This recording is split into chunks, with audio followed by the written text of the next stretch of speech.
President Biden just signed the Social Security Fairness Act, and it could mean more money in your pocket. This is big news for retirees and soon-to-be retirees. All right, grab your favorite mug. It's time for Coffee with Your Retirement Coach. Welcome back to Coffee with Your Retirement Coach, and welcome to 2025. You see, we've rolled out the welcome mat for your benefit, and today we're going to talk about everything to do with Social Security benefits, old news and new news. Nick, the big headline that everybody's asking about how it's going to affect them and who they care about, it's the Social Security Fairness Act. Do you want to lead us in on that? Yeah, you know, Aaron, I think this is going to be a big deal to a small amount of our retirees. You know, this is going to impact several million people, and I don't mean to belittle it because, I mean, we've got to take into context that we've got 330 million people in the United States. But for those people that are impacted, it is a big deal. And so, you know, as we start to think about this, I want our audience today to know this is not targeted to, any political candidate. This is not political today. This is just numbers, right? That's all this is. So let's go ahead and go through real quick the Social Security Fairness Act. Here's the highlights of what matters. Number one, this repeals the Windfall Elimination Provision, also called WEP, okay? And the reason that this is a big deal is that there are retirees with public pensions that were previously penalized and had their benefits reduced. Well, that penalty is now gone. Now, we have to think back. There was a period of time before WEP where you had all these people who were qualifying for these pensions and Social Security, and they were banking on it. Yeah. And then when WEP came into play, that did impact a lot of people in their planning. So that's why it's a big deal. Number two, it's going to repeal the government pension offset, sometimes called the GPO. Surviving spouses with public pensions will no longer see those benefits reduced. Now, we don't fully understand just yet how far back. I've heard a lot of going back into last year is what's going to happen. Rady, is that? Yeah, that's what I'm hearing too. So going back everything, into last year. Everything with the government is subject to change, but that's So your mileage may vary. Right. So that means if you had reduced benefits in 2024, you could actually see a little bit of a pay bump or receive Windfall. an extra check. Again, we are still trying to see how they're going to actually administer that. It is interesting because a lot of the chat right now is around the expense and how they would actually administer this. Mm-hmm. So it's not just that here's the rules, but like the practicality of how they're going to do it, we don't know, right? Number three, this is going to include increased payments for public servants. So millions of retired teachers, firefighters, police officers, they could all end up seeing higher benefits as a result of the Social Security Fairness Act. Nick, now that's going to be people who were subject to the WEP. So, if you weren't in that situation, it's not going to affect you at all. Yeah, if you were never under WEP, then this is a non-issue. And again, that comes back to why it's a big deal to a small part of our retirees here in the United States. And then finally, the financial implications that we have to pay attention to. While this boosts benefits for a lot of folks, it does raise a lot of questions, okay? One, everyone kind of knows Social Security has kind of been in trouble, okay? We do have the trust fund, Social Security Trust Fund, which never was supposed to exist, by the way. That's another story for another day. But it's going down to zero. So what's going to end up happening when we see several $100 billion, because that's the estimated price tag on this. It's about $190+ billion. Where does that money come from? So there's a lot of things we don't understand, not arguing how and what, but that's the observation. That's what we should be thinking about. Yeah. And I think the observation is fairness. And I think that's part of it. A lot of people did feel it was unfair what happened to them. And we just have to be conscious of that. But, politicians love to play with, the benefits and things of that nature. And I wonder, it's kind of interesting, future President Donald Trump talking about not paying taxes on Social Security, the different things that people are doing right now. This is done. Yeah. Yeah. Yeah, and it's interesting because I don't remember if it was the Congressional Budget Office or who it was that actually put this out, but it was interesting that it's an estimated 40% of retirees pay taxes on their Social Security. Mm-hmm. But what is a little bit of, what is that word? I don't want to use the word Ponzi scheme, okay? Mm-hmm. But where are those taxes going? Right back into paying Social Security. So it's like they're taking it from your hand here, giving it back to you, and you feel good about it. Right, yeah. right. Yeah. Now, we're not political here at Coffee with Your Retirement Coach, but for those people that wrangled children and educated them, the men and women that ran into burning buildings, and those incredible men and women that kept the peace in our communities, we'd like a little bit more enjoyment in their retirements, maybe an extra day of vacation. I'm your host, Aaron. Today, behind the clipboards, tackling the benefits conversation and Social Security in a much more broad stroke. Today, I've got Randy Yeomans. Randy, thanks for being here. Hi, Aaron. And Nick, thank you much. Hey, Aaron. Also a Yeomans. It's good with all the three of us being here. We ended the year out. We were a musketeer short for a few of the episodes, and I've always kind of thought Aaron and Musketeer. Almost synonymous. Yeah. I need a sword. Andy, can I get a sword? Anyway, all right. So as we dive into this, there are some big considerations when we're talking about Social Security retirement benefits. Can we tackle that next? Yeah, and I think Randy's got a great list.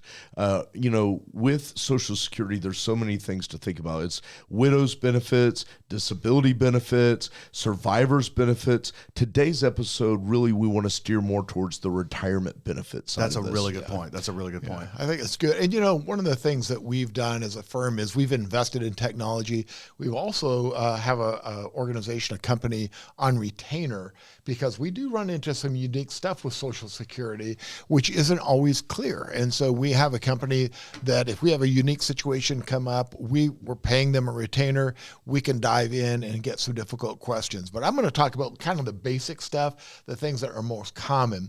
And I want to give you a visual. We all know what an IRA or a 401k is or something like that. But Social Security is kind of a weird thing in that the retirement benefits can benefit you, but it can also benefit somebody else. And in planning your Social Security benefits, putting this act aside, just planning your Social Security benefits takes a unique approach. How old are you? How old is your spouse? What other resources do you have? It's a spoke. How long have you been married? Right. How long? Lots of things that come into play about that. So, and there has been some changes in it. And you know what? Quite honestly, with what we're talking about, we can't fund everything that we're doing. There's probably more changes coming. The thing about Social Security, unless you're adding value, if anybody talks about taking anything away from Social Security, it's your political death. So, and that's why it's used in the political arena. We're trying not to be political, where you blame this candidate or that candidate. They're going to mess with your Social Security. They're going to take it away. That goes back. The first time I really remember this was when Al Gore was telling everybody that George Bush was going to take away their Social Security benefits. And I had people say, well, how is he going to do this? So it's a political hot potato. Let's talk about the reality. So one of the things I think is super important is timing matters. Do I take my Social Security benefit at 62? Do I wait till full retirement age? Do I wait until the maximum benefit, which is age 70 today? What's interesting about the age 62, Aaron? That early benefit did not initially come out when Social Security was started. It didn't come out until a couple years later, but it didn't come out for men. It was a benefit when it first came out. It was only for women. So that sounds wrong. No, but it is interesting. I always think back the whole concept of Social Security. If we look at the last 125 years, life expectancy in 1900 for a man was about 46 years old. And when we came out with Social Security, I think life expectancy for Social Security was about 64, 66, somewhere in that range. So it was a benefit that you may not even collect. Wow. So in the last 125 years, we've added like 30 years of life expectancy. And as we run through these things, we've got to take into account the fact that Social Security could be a really big deal to a lot of Americans. And this change could make a difference for a lot of families as well. So timing matters, So One of the things we have to look at is Social Security is if it was a pool of money that we can turn the tap on, and we can turn the tap on earlier, like at 62, we get a smaller flow. And if we wait till 70, we get more. But here's all we need to know to do this right. And Nick, this is a really good one, and this is all you need to know, and that's your date of death. If you know your date of death, we'll solve this timing part. The earnings history counts too, like your highest 35 years of earnings. Like, so, how long you've paid in, what you've made during that period of time. An interesting thing that we see some small business owners do, whether it's good or bad, it's controversial. Some people will take a very small salary, take a lot of profits out of their business, so they're not paying a lot of money into Social Security because Social Security is coming out of your salary. Mm-hmm. So if you're taking all distributions of profits and you're not paying anything to Social Security, then you may have an issue in terms of what amount of benefit that you might have. Yeah. Yeah. And that is another thing to really consider, Randy. And that comes back to smart financial planning. I mean, what you are doing with your income. If you're a business owner, structuring your income. If you're in ministry or work for a nonprofit, how you structure that income, opting in or out of Social Security, all of those things, it matters. Right. And instead of guessing, do the math. And, that's where I think a retirement coach really comes into play. Well, good software that can run the what if scenarios. Social Security isn't based on tax rates necessarily, isn't what's going on in the stock market, the bond market, and that. Social Security is really a pool of money that you're going to get to tap into. Yes, inflation accounts, that's a whole nother story, but there have been some increases. Personal opinion, they haven't really kept up with inflation, and most people up until very recently, the increases they've gotten their benefit have gone towards healthcare. Like it's just been a wash. Let me just run through these last. I've got 5 things here. I think survival and survivor benefits for spouses is a big deal. And you have to look at the scenario. Is this, how long has the marriage been? What is the age? Is this a second marriage, a first marriage? When did you get married? There's a lot of things to come into, but properly managing the survivorship benefits of Social Security is a big deal. And a matter of fact, when we're making that decision on timing, so I have had many conversations with clients where they could use the money at full retirement age, which might be in the 66-year age range right now. But if they wait till 70, they get more. How much is their other reserves? And realize if we've got a spouse that has not had any earnings or had very little earnings and would have very small Social Security benefits, that delay in benefit may mean a lot of additional money that could go to a survivor. So one I didn't put on the list here is your health. Yeah. So one element that we need to think about is, does your family have a lot of longevity? And the longer you live, it tends to promote taking your Social Security benefits later. Well, I think that comes back, Randy, you've got 2 things here. You've got, think about your spouse and your survivor's benefit.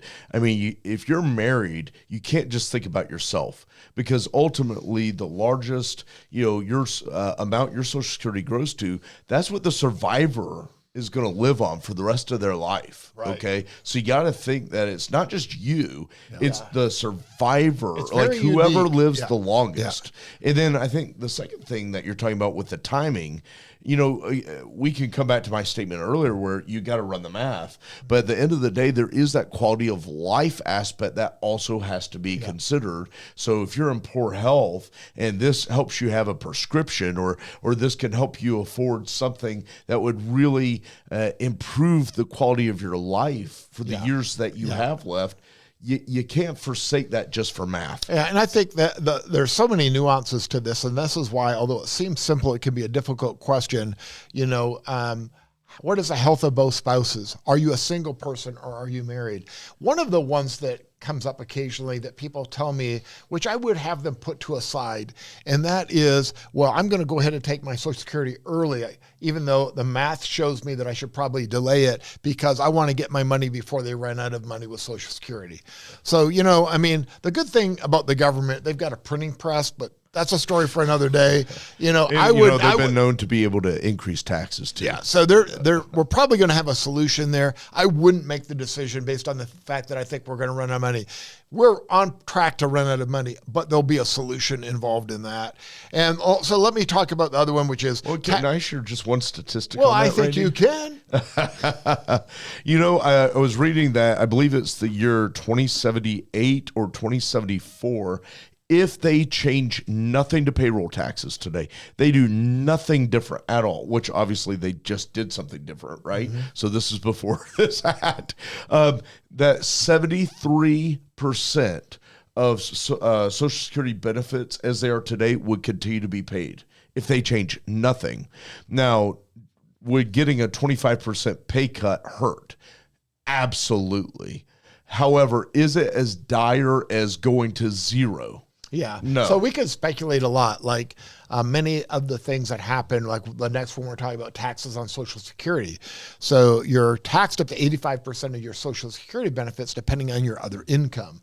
So I think we're going to see more moves to that. Maybe gradually increasing the age, although that's a very difficult one to do. But I could simply see with some of the language that's being used in the political environment that certain people may even pay more, maybe 100% tax on their Social Security, or there might be some offsets in other areas. When we mess with the tax code, what you can deduct, who can deduct, what you pay in capital gains. So there's all kinds of levers that the government can do. So rather than going down that bunny trail, which has a lot of different, trails and mixes and stuff like that, the main things that we need to look at is, would your benefit be taxed? And part of it is, if you wait to full retirement age, whatever that is for you, then even though you have the income, you're not penalized on while you're working. So I think that's the other, maybe the fifth thing is, while you're working, is there a reduction in benefit for that period of time up until full retirement age? All of these things need to be thought through. And most importantly, and this is why I think we're suggesting the retirement planning strategy and retirement coach concept, is how do we take that information, which is specific to you and the dynamics of your family, and then we apply them to the other resources you have. Do you have a pension? Does the pension have survivorship benefits? Have you already made that election? If you have a retirement account, who's the beneficiary of it? If it's a second marriage, is the money going to the new spouse or the children from the previous spouse? How does that fit into Social Security benefit? If you are remarried, is there a benefit that's going to go to the new spouse? Is the previous spouse receiving benefits? Are you eligible for benefits from a deceased spouse or a previous spouse? Like, there's so many things to look at in combination with what I'm going to say is Social Security, pension, and personal capital. And if you think of it kind of in line with that Venn diagram we do, all of these things are affecting one another, and a good plan should take into consideration the what ifs. We try to plan as a firm under a worst case scenario, meaning we want to make sure our clients have protection first in those areas that are most important to them, and then we try to leverage things. So sometimes I've been in situations where it really made sense for the couple, depending on their dynamics, to delay taking Social Security till 70, even though they may have retired at 62 or 66. And because of how that it might impact on the most vulnerable part of their plan, which could be a surviving spouse, and if they've got the resources to go through that period. So some of the calculations that go into this, I'll wrap it up real quick, is if you took your benefit, let's say, for example, at full retirement age versus 70, there could be $500 to $1,000 difference in monthly benefits that you would get. So you have to look down the road. Is that $100,000 to $150,000 that you didn't take by delaying taking your benefit? If you live to 90, probably made sense to go there, everything else being on the side. But if you're going to end up paying taxes at a very high tax rate on 85% of your benefit, you may be giving up more than what would be practical in doing that. Speaking of living into the 90s, my grandfather-in-law lived in 97, but when he was much younger, he was in his late 80s.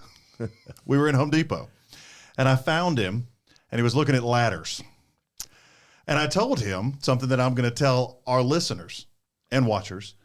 I don't know what you're about to do, but I think we probably should find somebody to help you do it. Yeah. This is where speaking to someone at Social Security, speaking to your financial advisor is crucial, because there's a lot of those nuances people don't think about. That 35-year window that we look at from working. If we were divorced, if we're a widower, how are these things coming into play? What is our own life expectancy? We want to encourage you to make sure that you seek wise counsel. And I know we say that all the time, but I feel like that's super important right here. Much in the same way that I would look at an octogenarian shopping for a new ladder. Wait, we're gonna have somebody else tackle this job. Well, Aaron, I think that's a great story, and it makes me think of a story about like why planning really matters. Okay. This will be my 23rd year in practice here with the firm. Yeah. And I will never forget, for as long as I live, the impact of helping a couple decide whether or not it would be okay for them to get married. This is one of my favorite of your stories. So to protect privacy and that kind of thing, we've had a few clients in this scenario. This is not completely unique. Yeah. And so they're debating, both of them had lost their prior spouses, and they are looking at their pensions, they're looking at their Social Security and all these types of things. And one of these spouses, their deceased former spouse, they had a really, really high earning job, and their Social Security retirement benefit that this particular client would be entitled to was significant. Okay. She was successful in her own right, but just did not have the type of income. Right. And so their benefit was going to be much smaller. Yeah. Okay. So let me paraphrase in case anybody's not tracking with us. If they were to take that step and get married, it would cause a pay cut. She would no longer be entitled to her former spouse's Social Security, which would have been much higher, and she would have forever locked herself into her lower Social Security. Her own benefit, which was lower than her late husband's. Exactly. So, and here's the challenge. Looking at all the resources, her concern is like, what if this marriage didn't work out? What if, something happened? Like, am I going to be okay? I was banking on several $1,000s more of retirement income through my Social Security because of her deceased spouse. Yeah. And so here's the power of planning. We did a gazillion what if scenarios. Right. And we fine-tuned it. Yeah. I mean, we really, really got to here is the, couple different scenarios of reality. Right. And we said, under the worst and under the best, no matter what, you're okay. Right. You are okay. You will never run out of money. You are okay. With the highest of probabilities, you are okay. We put it on the screen. We saw in real time everything. Yeah. And that was the most PDA in my office I've ever seen, because the amount of crying, hugging, and kissing that happened across the table, because they finally felt the relief that they could go get married and they could start that future that they both desperately wanted. And again, I say that is smart financial planning, taking the time to really not understand just the investments and all those things are important. Right. But, taking the time to even understand the nuances around Social Security, it meant all the difference to that couple. Right. And I will never forget that. Well, we oftentimes talk about the importance of knowing your guardrails, and in this area of reality of what your income can be produced from your assets, whether it's coming from investments, pensions, Social Security benefits, is your life comfortable in this? If we turn off different flows of income, that's super important. But I want to kind of retrofit that conversation as well, Nick. It's super important for people to know what benefits they're eligible for and what they might be forfeiting with future. I mean, how many people have gotten remarried and then found themselves losing benefits and they weren't prepared for that. Right. Yeah. So these kind of conversations are so important Yeah, from and all those different angles. And it is tricky. I think people also don't get advice from your sister's aunt's cousin who used to be married to a CPA. Right. You know, I mean, you know, you really have to look at what is in the fact that rules do change, and your dynamic might look the same as your neighbor's, but it could be very different. Not only in terms of the dynamic of the marriage and survivorship and all that, but longevity. Yeah. And that's one, you know, I kind of look at this, and I'll wrap up my part with this and just say, you know, my mom was 12 when her mom passed away in her 40s. And her dad died in his 50s. My mom lived to be almost 96. In the same month, January of 2023, prior to my mom's death, her sister died at 99. Later that year, my dad's brother died at 101. He was 2 months away from 102. But if you look kind of at the dynamic of the age of the parents, if they were doing planning just based on the numbers and not looking at that more cautionary version that you're talking about, Nick, where you look at even the worst case scenario, they would have not planned to live into their 90s, you know. So I think good planning involves safety guardrails, doing some smart things, and by going through the iterations, running the what if scenarios, you can have confidence in making your decision that you're not giving something up. And again, I love the fact that we can get some deep dive when we get these unusual circumstances. We don't know everything, but we know who does. Right. Well, and we're not encouraging people to not live prudently, but we don't want them to live in a self-imposed prudence that's unnecessary. Yeah, that's good. And that Almost could be- like their own prison. Correct. Yeah, Correct. yeah. Correct. All right. That's good, guys. You know, so I mean, I think my big takeaway is this. You know, look, Social Security is going to continue to change. It just is. It has to. Our society is changing. Our economy is different. I mean, the world around us, you know, Randy, one of my favorite things you ask people all the time is, hey, do you know your COD? Yeah. You know, what's your COD? Your checkout date, right? Like nobody knows, okay? But, you know, using wisdom, wise counsel, and don't be paralyzed in fear. Yeah. Be empowered with, you know, understanding and education, and find somebody that could truly be that part of your life. I think that's one of the best things you could do. No, I think that's huge. I kind of want to just kind of go through, have some key takeaways from this. I think, you know, one of the overarching things here is that the Social Security Fairness Act, it's a major win for public servants. You know, so for those teachers, those firefighters, those police officers, this, you know, repealing. It's important to know that it's not all of them. It's those that were affected. It's true. It's, you know, repealing the penalties that reduce benefits, those that were found themselves in that situation. Filing decisions impact how much you receive, timing, work history, spousal benefits. If you're a divorcee, if you're a widower, educate yourself. And find those professionals to talk to. And I'm leading into kind of what I had highlighted as well, but working with that financial professional, going to Social Security was one of the greatest things with those offices opening back up. We know during COVID, it was very difficult. You couldn't go in person. Sometimes there's nuance lost. These are hard conversations.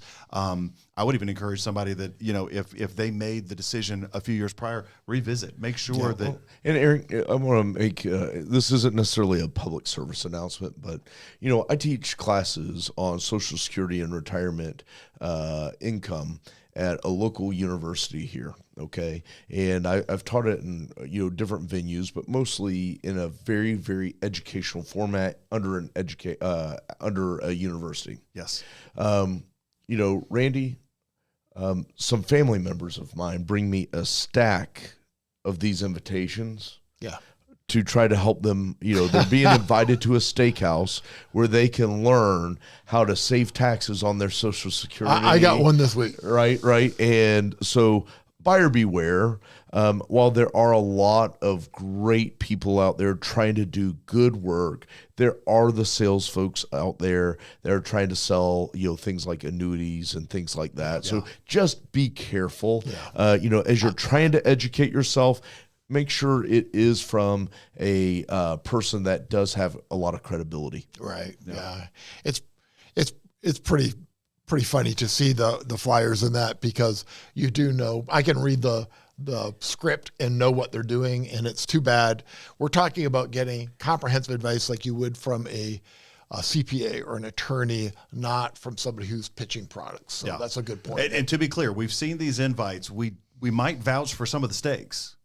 Just maybe not the products. We want to make sure that our watchers and our listeners are not leaving money on the table.